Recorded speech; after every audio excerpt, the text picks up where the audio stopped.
I actually, I didn't realize that I was in DC at just the perfect time for so many reasons. But one of them was there was a story that had just broke of Congressman Tony Gonzalez, who is of course in the state of Texas, from the state of Texas, total RINO. He's a totally embarrassing, but claims to represent Texas constituents. And this incredible scandal arose where he has been accused of having an affair with his staffer. The staffer, broke up with her husband. She has an 8-year-old son. And then all of this transpired and led to her committing suicide and setting herself on fire. Like, it was just bonkers, crazy story, and really, really tragic for this poor son and the father having to go through this. But new text messages came out showing just how much of a piece of shit this guy was. At first, you're like, oh, they had an affair. No, actually, he pressured this woman. He went to great lengths to pressure this woman, this young staffer, Regina Aviles. He asked her things like, does she do anal? Which I feel like is like not an appropriate question to ask your staffer. And the pressure campaign obviously is on to get him to resign. No. You're not. Are those text messages correct? Are they accurate? I am not going to resign. I work every day. I work every day for the people of Texas. But are those text messages, are they accurate? Are those real text messages? I'm not going to resign. I'm not going to resign. I work every day for the people of Texas. Did you carry it? And there will be an opportunity for all the details and facts to come out. What you've seen is not all the facts. Did you have an extramarital affair with a staffer? What you've seen is not all the facts, and there'll be an ample time for all of that to come out. What are the facts? Can you address it right now? Your constituents want to know. My constituents are not here in D.C. My constituents are back home in. I feel like your constituents have television screens. They can literally watch this video. You could speak to them, Tony. You could speak to them, Tone. What do you have to say? There are text messages with you pressuring this woman to send nudes, with her responding to you, boss, which, by the way, as a female, if you use the term boss, you are using it on purpose when she's saying, boss, I feel like this is going too far. She is politely reminding him that this is an inappropriate working relationship and that he is abusing his power. That is a female code for please remember that this is really inappropriate. He pushed her and pushed her and prodded her and prodded her, and she resisted until I guess she thought she couldn't anymore. I don't know. But the point is, it's disgusting. It's reprehensible. And I wanted to swing by his office while I was in D.C. to tell him what the folks here in the great state of Texas feel about him. And I didn't want to show up empty-handed. So here's that. Love to visit other Texans when I'm in DC, so I decided to take a stroll over to Tony Gonzalez's office, and we thought we might bring some very useful tidbits for him. A fire safety pamphlet, what to do if your staffer/mistress catches fire. It's got some very useful information here. Fire spread in seconds, panic makes it worse. Stay calm, stop, drop, and roll, and continue running for Congress, apparently. We've also got a fire blanket here because you never can be too prepared if you're Tony Gonzalez. Let's see if he likes it. Hi, knock, knock. I was just seeing if the representative was here.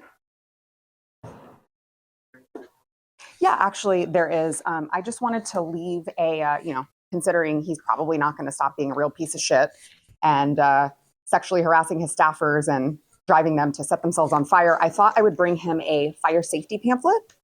You can just go ahead and just. Not recording this well, I also have this fire blanket just in case, because I don't think he's going to stop. He clearly isn't going to resign. So I just wanted you guys to be prepared in case there was anyone else at risk.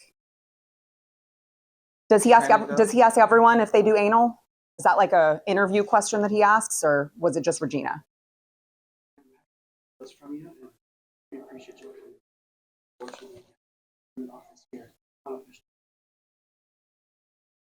Okay. Was it official business when he was sexually harassing his staffer? Was it official business when he was asking her to send nudes? No comment? Are there any other women in the office that are at risk? No. Okay. Well, if you could make sure that he gets this, because I don't want anyone else getting hurt, that would be great. Perfect. Thank you, guys. Have a great day. Please tell him everyone in Texas wants him to resign. Joining me now is Brandon Herrera, who actually is running against Tony Gonzalez for Congress in Texas District 23 in the Republican primary. Welcome to the show, Brandon. Hey, Sarah. I appreciate you having me back on. I tried to shame this man for what is obviously an incredibly disgusting and tragic situation with regard to Regina's death. But it's hard to believe that this man is still walking the halls of the Capitol and just like, no, I'm not resigning. Like, people see what you did. I can't believe it, Brandon. And not only that, but his refusal to actually deny. He denied it once before. It was about 2 months after Regina's death. He denied, I believe it was at Texas Tribune, their Trib Fest. He said all the rumors are untruthful after 2 months of no hard evidence coming out. He thought he could get away with it, is what happened. And then now that hard evidence has come out from former staffers, from Regina's husband, verified text messages directly from the congressman. Now, all of a sudden, and that video you just showed of him trying to duck that reporter, he refuses to deny. He refuses to do anything. But now suddenly it's not only the husband's fault, but it's my fault for talking about things that he's done. His deflection and his complete lack of accountability it's embarrassing to the state of Texas.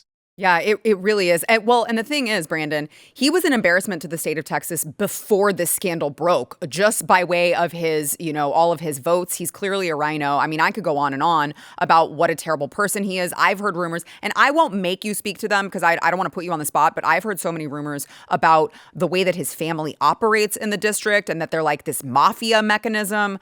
So he just really seems like an all-around really bad guy. Why do you think that he has been able to, because you ran against him last time and he just barely got by the skin of his teeth. Why do you think he has been able to successfully do that up to this point?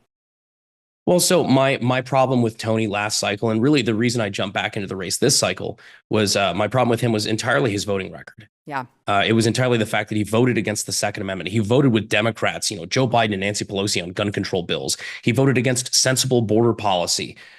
When Chip Roy tried to actually step forward and do something about the border crisis, Tony Gonzalez shut it down. He voted for warrantless surveillance, completely violating the Fourth Amendment. He's voted against so many things and voted with the Democrats so many times. That was my problem with him in the beginning. That's why I ran the first time. And we came within 400 votes of unseating him. And I really thought that would be a wake-up call. That would be a message that, hey, you really need to start voting like a Republican or else you're going to get replaced. Your voters are not happy with the way that you're representing them. Unfortunately, it wasn't. And he's continued to it actually get worse. He got emboldened. And to answer you, I think the reason why he thinks he can get away with it is the answer he learned last time, which he didn't show up to any of the debates. He didn't do any public town halls that were open to the public that voters could show up to. He did the Joe Biden strategy of running for office, which was he hid in a room and he expected, as long as he could talk to mommy and daddy in DC and they could give him millions of dollars to spend on his campaign, that he would be fine and he would survive it. And unfortunately, we came that close last time, but this time I think he realizes that that's not going to work. And he's still trying. You can see he's still ducking the media. He's still trying to avoid accountability like the plague, but I just don't think it's enough anymore. I think people are waking up to the fact that not only did he have the affair with a subordinate, a married subordinate as a married man, but then he lied about it. He lied about it to journalists, to the public, to the voters. And I don't know how somebody can be expected to cast their vote for somebody like that. Yeah, and I mean, it's not even, it is the affair, but it's the way in which he went about pursuing the affair. I mean, you could maybe as a male, you could say if there was this very young, attractive woman and she was constantly after you and she was sending you all of these advances that it's like, oh, a guy who just had a weak moment or whatever. That's not what this was, according to the text messages that her husband has produced. That's not what this was. And so it's like an extra layer of just really disgusting predatory behavior that I think has caused all of these members of Congress to actually speak out and say, actually, he should resign. Actually, he needs to drop out of the race. Whichever I know there's like two different camps. Some of them saying resign, some of them saying, well, just drop out. I think he should resign. I don't think that the majority right now is a reason to keep a shitbag who is predatory against his young female staffers. That's just not enough of a reason for me. It's like a morality issue.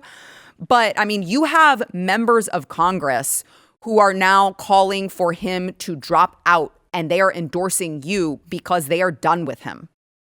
Yeah, we just got another one. We've gotten, I think, 5 or 6 so far. We just got another one right before I jumped on. Pat Harrigan from North Carolina, a friend of mine. He's an awesome conservative. And, you know, the calls for either resignation or for him to suspend his campaign have gotten louder and louder. And it's, I don't know, it's a complicated, well, it's really not a complicated situation. I think that in a vacuum, his behavior would be something that any person with any ounce of self-respect would resign in disgrace. Yep. I understand the need to protect the majority, and I understand that's why House leadership is hesitant. But at the bare minimum, they should be calling for a suspension of his campaign. We cannot pretend to be the party of right, the party of justice, of traditional values, of family values, and then sweep behavior like this under the rug. Yep. We're no different than the rest. Yes. Yeah, you're absolutely right. Well, Brandon, I fully endorse you. I did last time. I'm rooting for you. By the way, the betting markets show it's pretty far in your favor. I think it's like 91%, Brandon Herrera. However, I don't want people to fall asleep here. You still have to go and vote if you are in this district. Make sure that Brandon wins overwhelmingly. But I will just say, for the audience, I have some job interview questions to make sure you're the right guy for the job, okay? We don't want another Tony situation. So I have to ask you, have you ever sexually preyed on a young woman who worked for you and caused them to set themselves on fire? Never, which you would think would be the free space in bingo. But apparently that is not the case. Right, like everyone can do that. No, not Tony Gonzalez. Do you ask employees if they do anal? No. Even my head gunsmith, Zach, never once. Okay, you pass. So full endorsement from Sara Gonzales Unfiltered. Tell everyone, all jokes aside, you really do need to win this. He does not show any signs of dropping out as of thus far, and early voting is taking place right now in the state of Texas. So go vote, but if you need any additional information about Brandon, tell them where they can find that. Absolutely. If you'd like to check out the campaign, it's BrandonHerreraForCongress.com. You know, we cover a very big district. It's from the west side of San Antonio to the east side of El Paso and everything in between. Biggest border district in the country. It is imperative we get out to vote, not just because we want Tony to be completely shellacked in this race. We want to send a strong message. We want him to, we don't want it to be close. Yeah. We want to win outright, and we want it to be by a good margin. But not only is it important to send that message across the country that the Republican Party does not stand behind behavior like this, but we want to send a strong message to the Democrats in November that this is not a weak seat, that this is not a weak state, that the Republican Party is very strong in Texas, and that if they want to waste their money here, they're welcome to try. I'm glad they would spend their money in my district and something that was a very safe seat. You know, we won it last time by about 20 points. You're welcome to try to spend your money here. At least that'll take away from other districts that they can actually potentially flip. So by all means, I welcome the challenge. Love it. I love it. Well, Brandon, I'm rooting for you. I'm looking forward to election night, and good luck, my friend. Thank you so much. And I appreciate you having me back on. Of course. Thank you.